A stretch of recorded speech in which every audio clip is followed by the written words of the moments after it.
താന്തോന്നി. രചന റോസൂസൻ. അവതരണം ഷാഹുൽ മലയിൽ. എഡിറ്റിംഗ് ഷെരീജ് പൂനൂർ. നിർമ്മാണം PNR ക്രിയേഷൻസ്. എങ്ങനെ സ്നേഹിക്കണമെന്ന് എനിക്കറിയില്ല. എൻ്റെ നിഘണ്ടുവിൽ ഇല്ലാത്തതായിരുന്നു. നീ എന്നെ മനസ്സിലാക്കണം പ്ലീസ് ശിവാനി. ആൾ വീഴ്ച ബെഡ്ഷീറ്റിലേക്ക് മുട്ടുകുത്തിയിരുന്ന് ആളുടെ കാൽ പിടിച്ചുകൊണ്ട് പറഞ്ഞവൻ. ഞെട്ടിപ്പിടഞ്ഞുകൊണ്ട് എഴുന്നേറ്റിരുന്നവൾ. അവന്റെ ഇരുകണ്ണുകളും നിറഞ്ഞു. ആളുടെ കാൽപാദത്തിൽ മിഴിനീർത്തുള്ളികൾ ഇറ്റു വീണു. ശിവാനി അവനെ തുറിച്ചു നോക്കി. ആളുടെ ഉള്ളിൽ അടക്കി പൂട്ടിയിരുന്ന വേദനകളെല്ലാം ഒരുമിച്ച് പൊട്ടിത്തെറിക്കുന്ന പോലെയായിരുന്നു ആ നിമിഷം. ഇപ്പൊ മനസ്സിലായോ? അവൾ ശാന്തമായി ചോദിച്ചു. പക്ഷെ ആ ശാന്തതക്കുള്ളിൽ ഒളിഞ്ഞിരുന്ന് കോപമായിരുന്നു. ഭദ്രൻ തലകുനിച്ചു. അവളുടെ കണ്ണിലേക്ക് നേരെ നോക്കാൻ പോലും അവന് ധൈര്യമുണ്ടായില്ല. അവൾ പിടഞ്ഞെഴുന്നേറ്റു. ഞാൻ എത്ര തവണ പറഞ്ഞു തന്നോട്, എനിക്ക് വേദനയുണ്ട്, എനിക്ക് ജീവിക്കണം, എന്നെ വിടൂന്ന്. താൻ കേട്ടോ? ഒരു പെണ്ണിനെ ഏറ്റവും വലുതാ അവളുടെ മാനം. അതാ താൻ ഒരു നിമിഷം കൊണ്ട്. അല്ല, തനിക്കെങ്ങനെ അറിയാൻ അതൊക്കെ? ഒരു നിമിഷത്തെ സുഖത്തിന് വേണ്ടി താൻ. ആൾക്ക് ഇതപ്പോടെ പറഞ്ഞു. അവൻ മറുപടി പറഞ്ഞില്ല.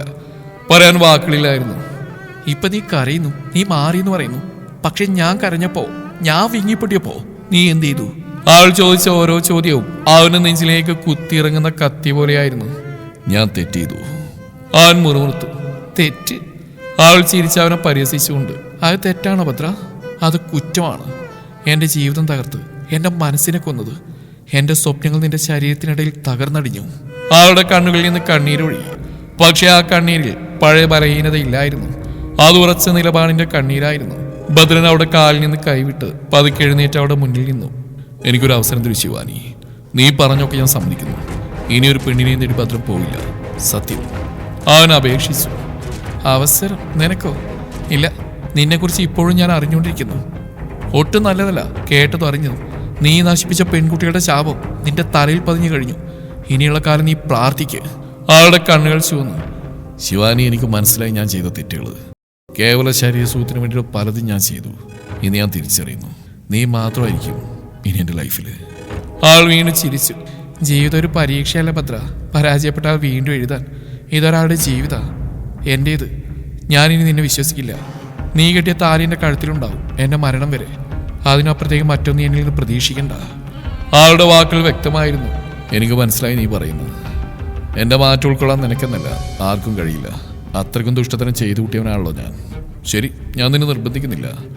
പറഞ്ഞുകൊണ്ട് വാതിൽ തുറന്ന് പുറത്തേക്ക് നടന്നവൻ. ബാൽക്കണിയിലേക്കുള്ള വാതിൽ തുറക്കുന്ന ശബ്ദം കേട്ട് ശിവാനി. ആൾ ദീർഘശ്വാസം എടുത്തുകൊണ്ട് ബെഡ്ഷീറ്റിലേക്ക് ഇരുന്നു. അവനോട് അങ്ങനെയൊക്കെ പറഞ്ഞപ്പോൾ മനസ്സിന് ആശ്വാസം കിട്ടിയതുപോലെ തോന്നിയവൾക്ക്. ഇതേ സമയം സേവി കമ്പനിയുടെ ഒരു ആവശ്യമായി ബന്ധപ്പെട്ട് കോയമ്പത്തൂരിലേക്ക് പോവുകയാണ്. നീ എന്തിനാ ഈ മുഖം കയറ്റി വെച്ചിരിക്കുന്നത്? ഞാൻ നാളെ വൈകിട്ട് തിരിച്ചു വരും. മുഖം വീർപ്പിച്ച് നിൽക്കുന്ന ഇഷാനി നോക്കി പറഞ്ഞ സേവി. കമ്പനി ആവശ്യമാണ് ജോസൂട്ടിയെ കൊണ്ടുപോയിക്കൂടെ? തനിച്ച് പോകണോ?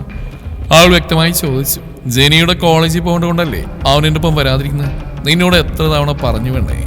ആളുടെ അടുത്തേക്ക് വന്ന് ആളുടെ മുഖം ഇരുകൈകൾ കൊണ്ടും പിടിച്ച് ആ നെറ്റിയിലും കവിളിലും ഉമ്മ വെച്ചുകൊണ്ട് പറഞ്ഞവൻ.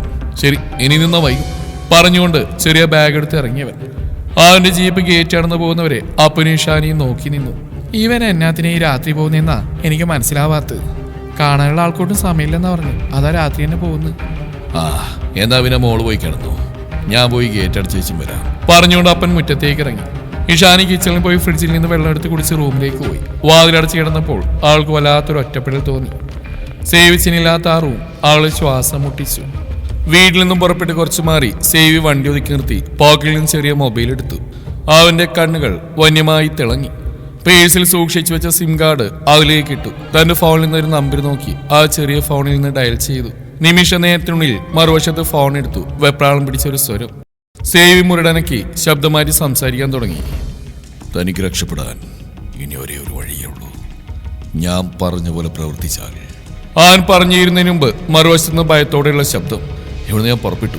ഇപ്പൊ എയർപിന്നെ കയറുക. കോയമ്പത്തൂരെത്തിയ ഞാൻ രക്ഷപ്പെടുവല്ലേ? അതൊരു പോലീസിന്റെ കണ്ണിപ്പെടാതിരുന്നാൽ മതിയായിരുന്നു. താനൊന്നുകൊണ്ടും പേടിക്കണ്ട. പോലീസ് തന്റെ പിന്നാലെ വരില്ല. നേര്യമംഗല റൂട്ടിൽ ഞാനുണ്ട്. ഇനി തന്റെ ഫോൺ സ്വിച്ച് ഓഫ് ആക്കി അവിടെ ഉപേക്ഷിച്ചിട്ട് വേണം വരാൻ. പോലീസിന് ഒരിക്കലും തന്നെ ട്രേസ് ചെയ്യാൻ പറ്റരുത്. അതാണ് അങ്ങനെ പറയുന്നത്. കാര്യത്തിന്റെ ഗൗരവം മനസ്സിലായല്ലോ. ഇനി നമ്മൾ തമ്മിലൊരു സംസാരമില്ല. നേരിൽ കാണുന്നവരെ എന്നെ സഹായിക്കാൻ കർത്താവ് അങ്ങേ അയച്ച് ചെയ്തിരുന്ന ഉപകാരം ഒരിക്കലും മറക്കില്ല. അതേ ജോയിക്കുട്ടി, കർത്താവാണല്ലോ എല്ലാ അവസരങ്ങളും ഒരുക്കി തരുന്നത്. അങ്ങേരി ഓരോ കളി അങ്ങ് കളിക്കും. ചിലപ്പോൾ കൈവിട്ട കളി. ടോപ്പിലെത്തിയാൽ നിർത്തിക്കോ, ഞാനെത്തിയിരിക്കും. ചിരിയോടെ പറഞ്ഞുകൊണ്ട് ഫോൺ കട്ടാക്കി സ്വിച്ച് ഓഫ് ചെയ്തവൻ രാത്രി പതുക്കെ കനത്തു. നേര്യമംഗലം കടന്നപ്പോഴേക്കും ചുറ്റും ഇരുണ്ട കാട്. ജീപ്പിന്റെ ഹെഡ്ലൈറ്റ് കുത്തി തുളച്ചെത്തുന്ന വെളിച്ചം മാത്രം മുന്നിലെ റോഡ് കാണിച്ചു. മുന്നോട്ട് നീളുന്ന അടിമാലി ഭാഗത്തേക്ക് കയറുമ്പോൾ റോഡ് പതിയെ വളവുകൾ പിടിച്ചു തുടങ്ങി. സ്റ്റിയറിംഗിൽ കൈ ഉറച്ചു പിടിച്ചു സേവി. ഒരു വശത്ത് കുന്ന്, മറ്റേ വശത്ത് കൊക്ക. ആഴമറിയാത്ത ഇരുട്ട്. ഓരോ ഹെയർപിൻ വളവും എടുത്തപ്പോൾ ജീപ്പ് ചെറുതായി ചാഞ്ഞുലഞ്ഞു.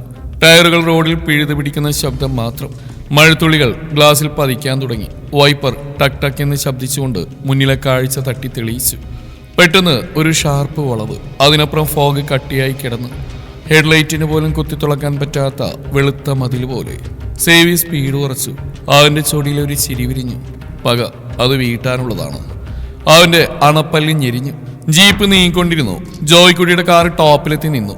ഹെഡ്ലൈറ്റ് തെളിയിച്ചുകൊണ്ട് കാർ ഒതുക്കി നിർത്തി ജോയ്ക്കുട്ടി. കാറിൽ കരുതിയ മദ്യക്കുപ്പിയെടുത്ത് കോളനിൽ മിക്സ് ചെയ്ത് കുടിച്ചവൻ. അലച്ചിലും ക്ഷീണവും കൊണ്ട് കുറച്ച് ദിവസങ്ങൾ കൊണ്ട് തന്നെ അയാളാകെ മാറിപ്പോയിരുന്നു.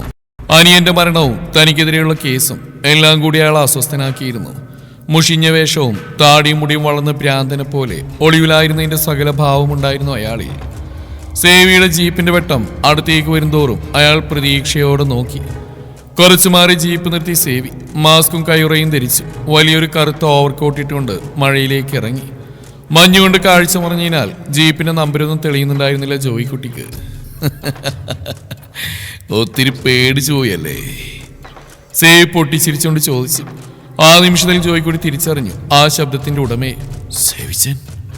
തൊണ്ടയിൽ ആ പേര് കുടുങ്ങി പുറത്തേക്ക് വരാൻ മടിച്ചുകൊണ്ട്. നീ എന്താ കരുതിയത്? എല്ലാം അറിഞ്ഞിട്ടും നിങ്ങളൊക്കെ ജീവിക്കാൻ ഞാൻ അനുവദിക്കുന്നോ? സേവി നടന്നെടുക്കുന്നതിനിടയിൽ ചോദിച്ചു. നീയാണല്ലോ എൻ്റെ അനിയനെ? അയാൾ വിറയലോടെ ചോദിച്ചു. സെലീന എനിക്ക് പ്രിയപ്പെട്ടവളായിരുന്നു. എന്നോടുള്ള ദേഷ്യത്തിനാ നിന്റെ അനിയൻ ആ പാവത്തിന്. ബാക്കി പറയാതെ ജോയിക്കുട്ടിയുടെ കഴുത്തിൽ കുത്തിപ്പിടിച്ച് സേവിച്ചു. കണ്ണുകൾ പുറത്തേക്ക് തള്ളി അയാളുടെ. സകല ശക്തിയും എടുത്ത് സേവിയെ തട്ടിമാറ്റാൻ ശ്രമിച്ച് ജോയിക്കുട്ടി. എന്നാൽ കൂടുതൽ ശക്തിയോടെ സേവി അവന്റെ കഴുത്ത് ഞെരിച്ചു. ശ്വാസം കിട്ടാതെ പിടഞ്ഞവൻ. എന്റെ അമ്മച്ചിയുടെ കാരുണ്യം കൊണ്ടാ നീയൊക്കെ ഇത്രയും നാളും ജീവിച്ച്.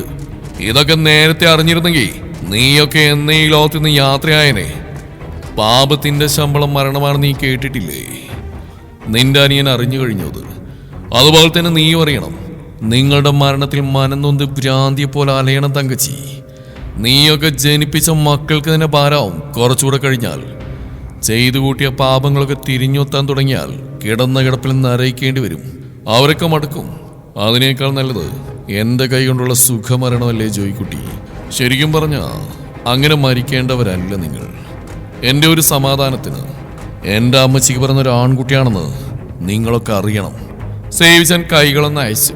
ആർത്തിയോടെ ശ്വാസം വലിച്ചെടുത്ത് നെഞ്ചിൽ പിടിച്ചുകൊണ്ട് ജോയിക്കുട്ടി. സേവിച്ച ക്ഷമിക്കണം. ചേച്ചി പറയുന്നൊക്കെ അനുസരിക്കാൻ ഞങ്ങൾ കഴിയായിരുന്നുള്ളൂ. ചേച്ചിയാണ് എല്ലാം പ്ലാൻ ചെയ്തത്. ചേച്ചി പ്ലാൻ ചെയ്ത് അനിയന്മാരതൊക്കെ നടപ്പിലാക്കിയല്ലേ? എന്നാൽ ഒന്ന് കേട്ടോ, എന്റെ കോടതിയിൽ വിസ്തരിക്കുന്നതും വിധി പറയുന്നതൊക്കെ ഞാൻ തന്നെയാ. സേവിയുടെ മുട്ടുകാൽ ജോയിക്കുട്ടിയുടെ അടിവയറ്റിൽ തന്നെ ആഞ്ഞു പതിച്ചു. ഒന്ന് പ്രതികരിക്കാൻ പോലും കഴിയാതെ മുന്നോട്ട് മുട്ടുകുത്തി ഇരുന്നു പോയവൻ.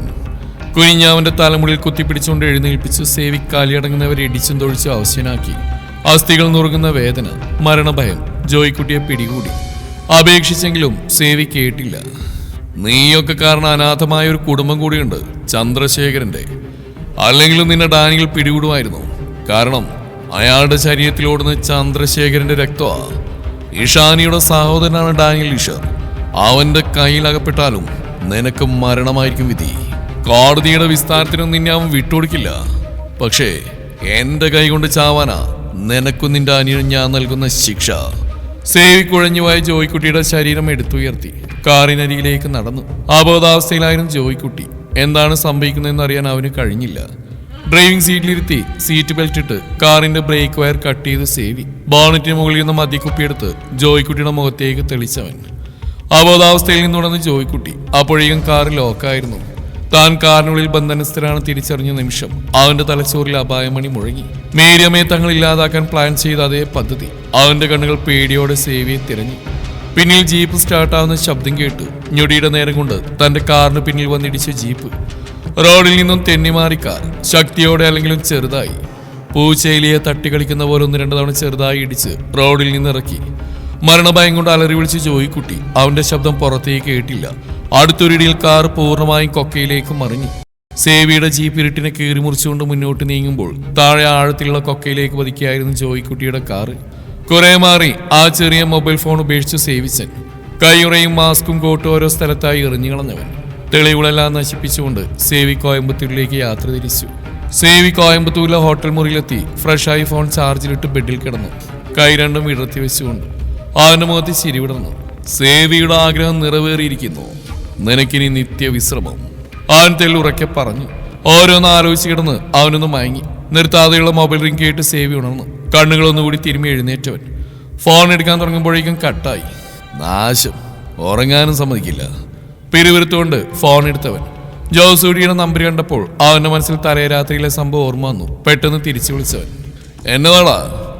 മറുതൽക്കൽ ഫോൺ എടുത്തവനെ ചോദിച്ചു സേവിച്ച ജോയിക്കുട്ടിയുടെ കാറ പെടുത്തിപ്പെട്ടു. ആളുടെ ബോഡി പാതിയും മൃഗങ്ങൾ കടിച്ചു കയറിയ നിലയിലാണെന്നാണ് കേട്ടത്. ജോസൂടി വെപ്രാളത്തോടെ പറഞ്ഞു. അതിന് നീ എന്നതിനാണ് വെപ്രാളം പിടിക്കുന്നത്? നാട്ടിലെ സകല തോന്നിയ സ്ഥലത്തിനും അനിയനെ കൂട്ടുപിടിച്ചവനാണല്ലോ ചേട്ടൻ. അനിയൻ ചേട്ടന് വിസയച്ചു കൊടുത്തായിരിക്കും. അല്ലെങ്കിൽ സ്വർഗത്തിലായാലും നരകത്തിലായാലും ചേട്ടനും കൂടെ കാണുമെന്ന് അവൻ ആഗ്രഹിച്ചു കാണും നമ്മുടെ ജോക്കുട്ടനെ. അങ്ങനെ തങ്കച്ചിയുടെ 2 സഹോദരങ്ങളും ഒന്നിനു പിറകെ ഒന്നായി പോയല്ലയോ? സ്വസിതമായ ചിരിയോടെ സേവിച്ചൻ ചോദിച്ചു. അതെ, തങ്കച്ചിയുടെ മാനസിക നില ആകെ തകരാറായ നിലയിലെന്നാണ് നമ്മുടെ ഗൗരി പറഞ്ഞത്. നമ്മുടെ ഈശ്വർ സാർ എന്നോട് നിന്നെ പറ്റി ഒന്ന് അന്വേഷിച്ചിരുന്നു. നീ എവിടെ പോയതാണെന്നും കോയമ്പത്തൂരിലെ മീറ്റിംഗ് ബിസിനസ്സുമായിട്ട് ബന്ധപ്പെട്ടാണെന്നൊക്കെ. ആൾക്ക് എന്തൊക്കെയോ സംശയങ്ങളുള്ള പോലെ. ജോസൂടി ശബ്ദം താഴ്ത്തിയാണ് പറഞ്ഞത്. പോലീസല്ലേ, സംശയം തോന്നും, സ്വാഭാവികം. നീ ഉള്ള പറഞ്ഞാൽ മതി. ശരിയടാ, മീറ്റിംഗ് കഴിഞ്ഞ് വന്നിട്ട് ഞാൻ വിളിക്കാം പറഞ്ഞുകൊണ്ട് ഫോൺ വെച്ച് സേവിച്ച്. മോനെ ഈശ്വരേ, നീ തലകുത്തിന്ന് അന്വേഷിച്ചാലും ഒരു തുമ്പും കിട്ടാൻ പോകുന്നില്ല. സേവി ഒരു കാര്യം മനസ്സിൽ ഉറപ്പിച്ചിറങ്ങിക്കഴിഞ്ഞാൽ അത് നടത്തിയിരിക്കും. നിന്റെ പോലീസ് ഫോഴ്സ് മുഴുവൻ അന്വേഷിച്ചിറങ്ങിയാലും സേവിച്ചെന്റെ രോമത്തെ തൊടാൻ പറ്റത്തില്ല പറഞ്ഞുകൊണ്ട് ബാഗിൽ നിന്ന് ടവലും ഡ്രസ്സും എടുത്ത് വാഷ്റൂമിലേക്ക് കയറിയവൻ. ഈ സമയം നാട്ടിൽ ജോയിക്കുട്ടിയുടെ ശരീരഭാഗങ്ങൾക്ക് വേണ്ടി തെരച്ചിൽ നടത്തുകയാണ് പോലീസ്. ആഴത്തിലേക്ക് പതിച്ച വണ്ടി പൂർണ്ണമായും കത്തിക്കരിഞ്ഞ നിലയിലായിരുന്നു. അപകട സ്ഥലത്തിന് ചുറ്റും പോലീസ് ടെന്റുകൾ കെട്ടിയിരുന്നു. കാറ്റിൽ കരിഞ്ഞ ലോഹത്തിന്റെ മണം, കത്തിയ റബ്ബറിന്റെ കനത്ത ഗന്ധം ആ സ്ഥലത്തെ ഭീതിജനകമാക്കി. വണ്ടി ആഴമുള്ള കുഴിയിലേക്ക് പതിച്ചിരുന്നതിനാൽ രക്ഷാപ്രവർത്തനം പോലും പ്രയാസകരമായിരുന്നു. ഫോറൻസിക് ടീം പരിശോധനകൾ ആരംഭിച്ചിരുന്നു. കത്തിക്കരിഞ്ഞ കാറിന്റെ ഫ്രെയിമിൽ നിന്ന് കിട്ടുന്ന ഓരോ സൂചനയും അദ്ദേഹം സൂക്ഷ്മമായി നിരീക്ഷിച്ചു. സർ, ബ്രേക്ക് പോയതാ, അങ്ങനെ ആഴത്തിലേക്ക് പതിച്ചതാ. ഒരു കോൺസ്റ്റബിൾ റിപ്പോർട്ട് നൽകി. ഈശ്വർ ചെറുതായി തലകുനിച്ചു. അവന്റെ കണ്ണുകൾ ദൂരെയൊക്കെ തിരയുകയായിരുന്നു. അപകടം പോലെ കാണിക്കാൻ ശ്രമിച്ചിട്ടുണ്ടോ? അവൻ സ്വയം ചോദിച്ചു. അതേസമയം പോലീസ് നയമായെത്തിയ സബ് ഇൻസ്പെക്ടർ അടുത്തേക്ക് വന്നു. സർ, ഇവിടുന്ന് കുറച്ച് ദൂരം മാറി ചില ശരീരഭാഗങ്ങൾ കിട്ടിയിട്ടുണ്ട്. മൃഗങ്ങൾ വലിച്ചുകൊണ്ടുപോയതാണെന്ന് തോന്നുന്നു. ഈശ്വർ ആ ഭാഗത്തേക്ക് നടന്നു. നിലത്ത് കിടന്നിരുന്ന ഒരു കൈത്തണ്ടയിൽ വില കൂടിയ വാച്ച്. അവൻ താഴെയിരുന്ന് ശ്രദ്ധയോടെ നോക്കി. ജോയിക്കുട്ടിയുടേതാണെന്ന് കൺഫേം ചെയ്യണം, ഐഡന്റിഫിക്കേഷൻ നടത്തിക്കോ അവൻ നിർദ്ദേശിച്ചു. അവന്റെ മനസ്സിലൊരു സംശയം ശക്തമായി വളരുകയായിരുന്നു. ഇത് സാധാരണ അപകടമല്ല. അവന്റെ ചുണ്ടിൽ ചിരിമിന്നി. തന്റെ അച്ഛന്റെ മരണത്തിന് കാരണക്കാരനായിരുന്നവൻ മരിച്ചിരിക്കുന്നു. കിട്ടിയ ശരീരഭാഗങ്ങൾ ഹോസ്പിറ്റലിലേക്ക് മാറ്റി. കുളി കഴിഞ്ഞു വന്ന സേവി ഇഷാനിയെ വിളിച്ചു. അപകടവിവരം അവൾ അറിഞ്ഞിട്ടില്ലായിരുന്നു. അവളെ അറിയിക്കണമെന്നും തോന്നിയില്ല അവന്. മീറ്റിങ്ങിന് പോയി വന്നിട്ട് വിളിക്കാമെന്നും പറഞ്ഞ് ഫോൺ വെച്ചവൻ ബ്രേക്ക്ഫാസ്റ്റ് കഴിഞ്ഞ് മീറ്റിംഗ് സ്ഥലത്തേക്ക് പുറപ്പെട്ടു. ആസൂത്രിതമായൊരു മീറ്റിംഗ് ആയിരുന്നു അത്. ആർക്കും സംശയം തോന്നാത്ത രീതിയിൽ. അരമണിക്കൂർ കൊണ്ട് മീറ്റിംഗ് അവസാനിപ്പിച്ച് തിരികെ പോരാൻ പുറപ്പെട്ടവൻ നാട്ടിലേക്ക് മടങ്ങുമ്പോൾ അവന്റെ മനസ്സ് ശാന്തമായിരുന്നു. ഇതേ സമയം പോസ്റ്റ്മോർട്ടം പൂർത്തിയാക്കി ജോയിക്കുട്ടിയുടെ ബോഡി വീട്ടിലെത്തിച്ചു. സിജിയെയും മക്കളെയും ആശ്വസിപ്പിക്കാൻ കഴിയാതെ നിന്നു ബന്ധുക്കൾ. 2 മക്കളെയും തട്ടിയെടുത്ത വിധിയെ പഴിച്ചുകൊണ്ട് തങ്കച്ചിയുടെ അമ്മ നെഞ്ചത്തടിച്ച് കരഞ്ഞു. ജോയിക്കുട്ടിയുടെ തുന്നിക്കൂട്ടിയ അവശേഷിച്ച ശരീരഭാഗങ്ങൾ നോക്കി നിന്നു തങ്കച്ചി. സമാധാനമായില്ലേ നിങ്ങൾക്ക്? 2 ആങ്ങളമാരെ കൊലക്കൊടുത്തപ്പോ ആരെ കണ്ട് മോളിക്കുട്ടി പൊട്ടിത്തെറിച്ചു. ചേച്ചിയേക്കാൾ വലുത് ആരില്ലെന്ന ചിന്തയായിരുന്നു ആങ്ങളമാർക്ക്. ചേച്ചിയുടെ സകല കൊള്ളത്തായ്മയ്ക്ക് കൂട്ടുനിന്നു. എന്നിട്ടിപ്പോ എന്താ നേടിയത് നിങ്ങൾ? എന്നെയും മക്കളെ വഴിയാധാരാക്കിയപ്പോൾ സമാധാനമായില്ലേ? സിജി ഓരോന്നും പറഞ്ഞുകൊണ്ടിരുന്നു. തനിക്ക് ചുറ്റും എന്താണ് നടക്കുന്നതെന്ന് മനസ്സിലായില്ല തങ്കച്ചിക്ക്. അവരുടെ മനസ്സ് കൈവിട്ടു പോവുകയായിരുന്നു. ആരും അവരെ ശ്രദ്ധിച്ചില്ല. ജോയിക്കുട്ടിയുടെ അപകടവും ജോക്കുട്ടന്റെ തൂങ്ങി മരണവും ചർച്ചയായി അവിടെ കൂടിയിരുന്നവരിൽ. ബോഡി കൊണ്ടുപോകുന്ന സമയമായപ്പോൾ തങ്കച്ചിയുടെ നിയന്ത്രണം വിട്ടു. അവർ ഉറക്കെ നിലവിളിച്ചു.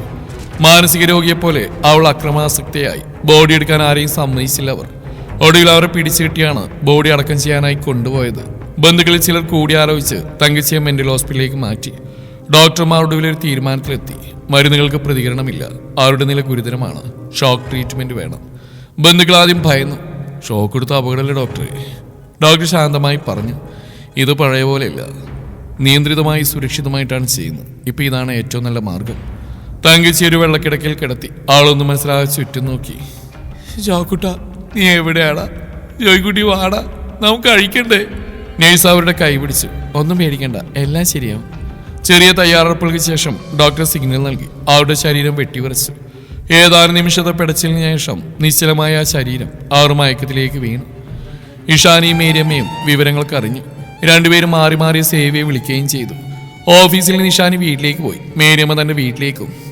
മേരിയമ്മക്ക് തന്റെ മകനുള്ള സംശയം ആളിപ്പടർന്നു. സേവിയുടെ കോയമ്പത്തൂരിലേക്കുള്ള യാത്രയും ജോയ്ക്കുട്ടിയുടെ അപകടമരണവും അവരുടെ സമാധാനം കെടുത്തി. രാത്രിയോടെ വീട്ടിലെത്തി സേവി. കോയമ്പത്തൂരിൽ നിന്നും പച്ചക്കറികളും മറ്റും വാങ്ങിയിട്ടുണ്ടായിരുന്നവൻ. ഏലിയാമച്ചി, അതൊക്കെ എടുത്തു വെച്ചേക്ക്. എന്നതാടി പെണ്ണ് നിന്റെ മുഖം വല്ലാണ്ടിരിക്കുന്നത്? ഭൂമിക്ക് ഭാരമായിട്ട് അവനൊക്കെ ഇരിക്കുന്നെങ്കിലും ഭേദം പോകുന്ന തന്നെയാണ്. ഇഷാനിയുടെ തോളിലൂടെ കൈയിട്ട് ആളെ തന്നിലേക്ക് അടുപ്പിച്ച് പിടിച്ചു. ആ നെറ്റിയിലൊന്ന് മുത്തിക്കൊണ്ട് ചോദിച്ചു സേവി. എന്നാലും ഒരാളുടെ മരണത്തിൽ സന്തോഷിക്കാൻ പാടില്ല ചായ. ഇഷാനി വല്ലായ്മയോടെ പറഞ്ഞു. തുടരും ഈ കഥയുടെ ബാക്കി ഭാഗം നാളെ ഇതേ സമയം.